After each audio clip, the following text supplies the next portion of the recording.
Welcome dear students. आज हम पढ़ेंगे प्रोडक्शन पॉसिबिलिटी कर्व का टॉपिक 11th क्लास की माइक्रो इकोनॉमिक्स के सेकंड चैप्टर से। देखिए, प्रोडक्शन पॉसिबिलिटी कर्व क्या है। प्रोडक्शन पॉसिबिलिटी कर्व एक ऐसा कर्व है that show the different possibility of producing two set of goods with the help of given resources and technology। इसमें हम ये अज्यूम करके चलते हैं कि आपके रिसोर्सेज गिवन है, यानी कि आपके पास जो रिसोर्सेज है उन्हीं को यूज करके आपका प्रोड्यूस करने हैं टू सेट ऑफ गुड्स के कॉम्बिनेशन को। साथ में आप ये भी अज्यूम करते हो that you are fully utilise those given resources, यानी कि आपके रिसोर्सेज एफिशिएंटली बहुत अच्छे से यूटिलाइज है, they are not under utilised. ठीक। और लास्ट अजम्पशन इसकी है कि आपकी टेक्नोलॉजी, जो गिवन टेक्नोलॉजी है वो कांस्टेंट है, because production possibility curve is studying with in a short term. ठीक है, शॉर्ट टर्म में आपकी टेक्नोलॉजी आप चेंज नहीं कर सकते, आपको गिवन टेक्नोलॉजी के साथ ही प्रोडक्शन करना होता है। तो ये थी आपकी 3 अजम्पशंस। और इसी के साथ प्रोडक्शन पॉसिबिलिटी को डिफरेंट नाम से भी जाना जाता है, लाइक प्रोडक्शन बाउंड्री या फिर ट्रांसफॉर्मेशन लाइन या फिर प्रोडक्शन फ्रंटियर। तो क्वेश्चन किसी भी नाम से आ सकता है, तो आपको ध्यान रखना है कि ये सब प्रोडक्शन पॉसिबिलिटी कर्व के बारे में ही पूछा जा रहा है। तो यहाँ पे अज्यूम हमने किया है कि that we have to produce two set of goods, और यहाँ पे हमने लिया है वीट और क्लॉथ। ठीक है, और ये 1000 ऑफ बेल कंसीडर की गई है क्लॉथ की, और ये लाख टन में है। फर्स्ट कॉम्बिनेशन क्या है, अगर आप अपने सारे के सारे रिसोर्सेज अगर वीट को प्रोड्यूस करने में लगा देते हैं with the given constant technology, तो आप 100 लाख टन वीट का प्रोडक्शन कर सकते हैं, यानी कि मैक्सिमम आउटपुट होगी वीट की 100 लाख टन।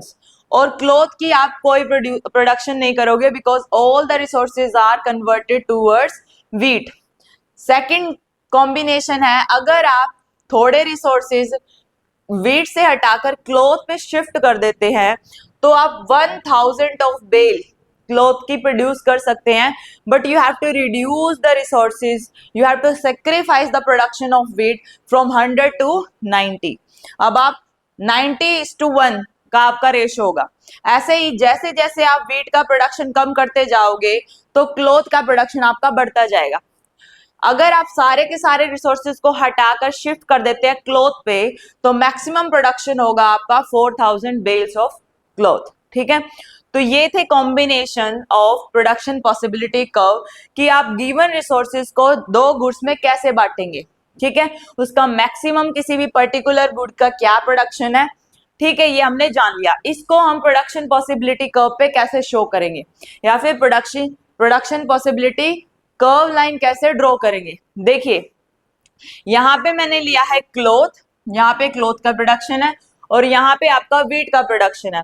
स्टार्टिंग में अगर सारे के सारे रिसोर्सेज आप वीट पे लगा देते हो, तो यहाँ पे कॉम्बिनेशन ए होगा 100 की 100 आप 100, यहाँ पे है कॉम्बिनेशन 100 लाख टन आप वीट को प्रोड्यूस कर पाओगे।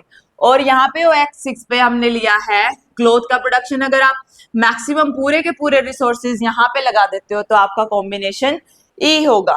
ठीक है, 4000 बेल आप क्लॉथ की बना पाओगे। तो ऐसे ही डिफरेंट कॉम्बिनेशन को हमने इस पे ड्रॉ कर दिया है, तो आपकी ये कॉनकेव लाइन ड्रॉ हो जाती है प्रोडक्शन पॉसिबिलिटी कर्व की। ठीक है, तो ये आपकी मैक्सिमम पॉसिबिलिटीज को बताता है प्रोडक्शन पॉसिबिलिटी कर्व, कि आप गिवन रिसोर्सेज और टेक्नोलॉजी के साथ किसी भी दो गुड्स का कॉम्बिनेशन क्या ट्राई कर सकते हैं। ठीक है, तो सेंट्रल प्रॉब्लम भी यही होती है इकोनॉमी की कि व्हाट टू प्रोड्यूस, कि डिफरेंट गुड्स में आप कैसे रिसोर्सेज को डिस्ट्रीब्यूट करें। तो प्रोडक्शन पॉसिबिलिटी कर्व हमें यहाँ हेल्प करता है कि what to produce and how much to produce. ठीक है, और इसके कुछ सर्टेन फीचर भी है जिसको जान लेना बहुत जरूरी है। ये आपका क्वेश्चन एमसीक्यू के फॉर्म में भी आ सकता है। ठीक है, तो क्या बताया गया है कि जो प्रोडक्शन पॉसिबिलिटी कर्व है, जो पीपीसी कर्व है, इसका स्लोप डाउनवर्ड है। डाउनवर्ड क्यों है, आप ध्यान से देखिए।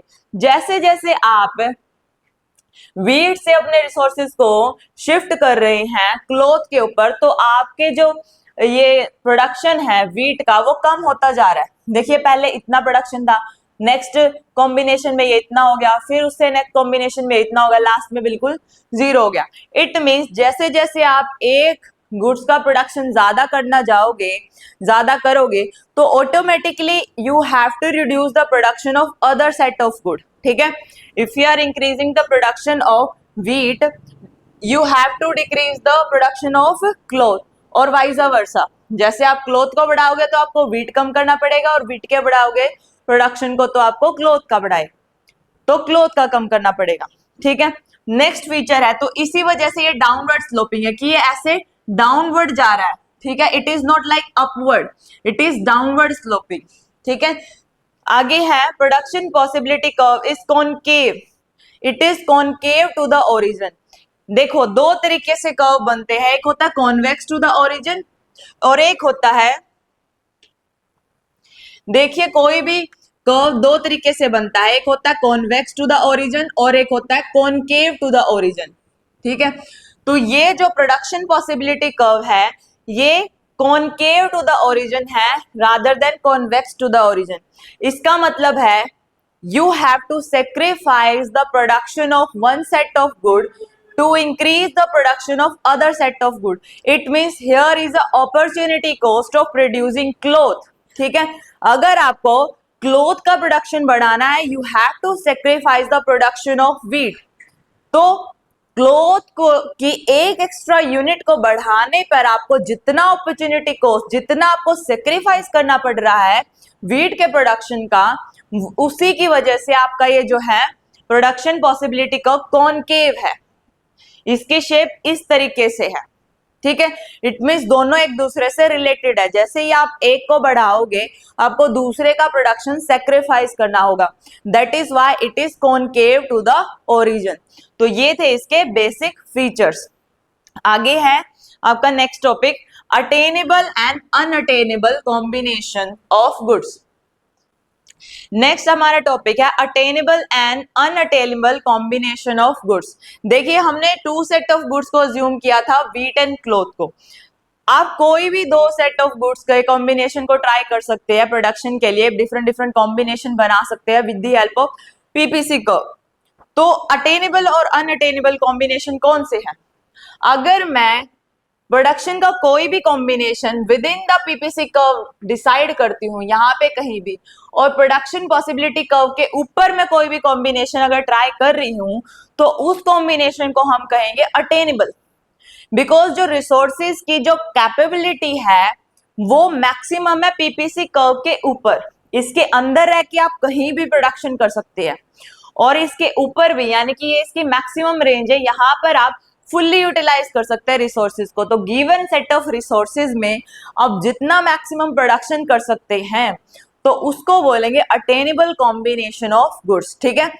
तो अगर आप पीपीसी कर्व के ऊपर कोई भी कॉम्बिनेशन चूज कर रहे हैं या उसके अंदर कोई भी कॉम्बिनेशन चूज कर रहे हैं प्रोडक्शन का, तो उसे अटेनेबल कॉम्बिनेशन बोलेंगे। But if you are going outside, like अगर मैं बोलूं यहाँ पे कोई कॉम्बिनेशन अगर आप चूज कर रहे हैं इन दो सेट ऑफ गुड्स का, तो उसको आप अनअटेनेबल बोलेंगे, बिकॉज आपके रिसोर्सेज फुल्ली यूटिलाइज्ड हैं, मैक्सिमम उनका यूटिलाइजेशन हो चुका है। तो अब आप प्रोडक्शन को किसी भी सिचुएशन में बढ़ा नहीं सकते। तो ऐसी सिचुएशन में जो आउटसाइड के, जैसे कि अगर मैं इसको बोलूं एफ पॉइंट और इसको बोलूं जी पॉइंट, तो जो एफ और जी पॉइंट है वो अनअटेनेबल कॉम्बिनेशन है, बिकॉज आप प्रोडक्शन को उतना बढ़ा ही नहीं सकते, ठीक है। अब नेक्स्ट टॉपिक है हमारा shifting and rotation of production possibility curve, कि जब आपका जो प्रोडक्शन पॉसिबिलिटी कर्व है वो शिफ्ट हो जाए अपवर्ड या डाउनवर्ड। देखो वो कौन सी कंडीशंस में होता है, जैसे मान लो आपका इनिशियल प्रोडक्शन पॉसिबिलिटी कर्व था यहाँ पे विद द गिवन रिसोर्सेज, लेकिन अगर आपके जो रिसोर्सेज है वो इंक्रीज हो जाए या बढ़ जाए तो आपका जो प्रोडक्शन का लेवल है वो एकदम से अप चला जाएगा। तो ऐसे सिचुएशन में आपका जो प्रोडक्शन पॉसिबिलिटी कर्व है वो शिफ्ट हो जाएगा अपवर्ड, ठीक है। और इसका ऑपोजिट है, अगर आपके गिवन रिसोर्सेज रिड्यूस हो जाए, कम हो जाए, तो आपका production possibility curve initial stage से डाउनवर्ड शिफ्ट हो जाएगा या रोटेट हो जाएगा। तो ऐसे सिचुएशन को बोलेंगे decrease in the production, decrease in the resources, ठीक है। तो तो इंक्रीज होने से रिसोर्सेज के और डिक्रीज होने से रिसोर्सेज के प्रोडक्शन पॉसिबिलिटी कर्व की जो संभावनाएं है वो चेंज हो जाती हैं, ठीक है। तो ये शिफ्ट हो जाता है या तो अपवर्ड या डाउनवर्ड, ठीक है। इसी को बोलते हैं शिफ्टिंग ऑफ पीपीसी, ठीक है। नेक्स्ट टॉपिक है हमारा चेंज इन द टेक्नोलॉजी, ठीक है। चेंज जो है टेक्नोलॉजी में दो वे से हो सकता है, आपकी टेक्नोलॉजी इंप्रूव भी हो सकती है और आपकी टेक्नोलॉजी नेगेटिव वे में डाउनवर्ड भी जा सकती है। तो रियलिटी में तो ये है इन रियल कि आपकी जो टेक्नोलॉजी है वो इंप्रूव ही होती है, तो इंप्रूव होने से भी टेक्नोलॉजी के आपका जो पीपीसी कर्व है वो भी शिफ्ट हो जाता है, ठीक है। नेक्स्ट टॉपिक है अपना इंप्रूव इन टेक्नोलॉजी। देखिए हमने प्रोडक्शन पॉसिबिलिटी कर्व में ये अज्यूम किया था कि आप गिवन रिसोर्सेज से 2 सेट्स ऑफ गुड का प्रोडक्शन कर सकते हो। तो जो अगर एक गुड की टेक्नोलॉजी अगर इंप्रूव हो जाए, जो आप एक प्रोडक्ट बनाना चाहते हो उसकी अगर टेक्नोलॉजी इंप्रूव हो जाती है तो क्या इफेक्ट पड़ेगा पीपीसी पे। देखिए यहाँ पे गुड एक्स की अगर टेक्नोलॉजी इंप्रूव हो जाती है तो आपका जो गुड एक्स का जो ये होता है पीपीसी होता है वो रोटेट हो जाएगा। इसको अब शिफ्ट नहीं बोलेंगे, रोटेशन बोलेंगे, क्योंकि सिर्फ और सिर्फ इंप्रूवमेंट हुई है गुड एक्स के प्रोडक्शन में, ठीक है। तो ये यहाँ से शिफ्ट होने की बजाय ये रोटेट हो गया टूवर्ड्स एक्स, ठीक है। ऐसे ही अगर आपकी गुड वाई की टेक्नोलॉजी इंप्रूव हो जाती है इंस्टेड ऑफ एक्स, अब आपका रोटेट हो जाएगा टूवर्ड्स वाई, तो ये आपका अपवर्डली शिफ्ट हो गया है हल्का सा, ठीक है। तो इसको रोटेशन बोलेंगे। और अगर दोनों ही प्रोडक्ट की टेक्नोलॉजी इंप्रूव हो जाती है तो आपका पीपीसी कर्व इंटायरली शिफ्ट हो जाता है, जैसे हमने पिछले में देखा था इंक्रीज इन द रिसोर्सेज के केस में कि आपका पूरा का पूरा पीपीसी कर्व ही शिफ्ट हो जाता है in case of improvement in the technology of both of the goods, ठीक है। तो ये था आपका इंप्रूवमेंट इन टेक्नोलॉजी।